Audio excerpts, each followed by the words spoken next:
Hi, everybody. I'm Gus Johnson, along with Steve Tasker, with an NFL recap presented by Lexus. The Seattle Seahawks come back to beat the New York Jets. Mike Holmgren's final game as the head coach of the Seahawks here in Seattle, and he got a great performance from his team. Yeah, he surely did. The Seahawks came out and really outplayed the New York Jets, and it was an emotional day, no question, knowing that this was the last home game for Mike Holmgren. And you look at the numbers, they dominated the Jets in every turn. All those, even down to the turnovers. The turnovers for the Seahawks came in the first half. One of them was as they were going inside the 5-yard line, which took really points off the board for the Seahawks. Otherwise, this game would have been a much different story even on the scoreboard.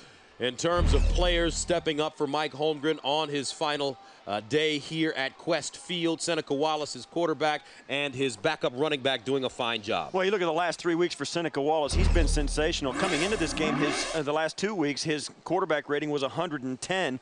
And then you look at the day he had today, 18 for 25 with a TD, and on a day when it was terribly difficult to throw the football. And, of course, Morris, 20 rushes for 116 yards. That's a big day. On a day when you knew the running game was going to be a factor, he did it anyway, even though the Jets were expecting it. So the Jets came into this game needing to win this week and win next week and advance to the playoffs with those 2 wins. Their destiny was in their hands. That's not the situation now, and this was a very tough day for Brett Favre. No question about it. Brett struggled. He made some poor throws. He made a lot of throws that were underthrown.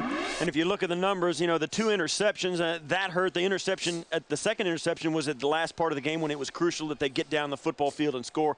Couldn't get it done, and that 48.7 rating, you don't see him have a day like that very often. All right, well, that's all for now, but don't forget, tune in next Sunday for more NFL action, and it all begins with the NFL Today at noon Eastern time. And throughout the week, stay on top of all the latest news and coverage from around the league at CBSSports.com. For Steve Tasker, I'm Gus Johnson.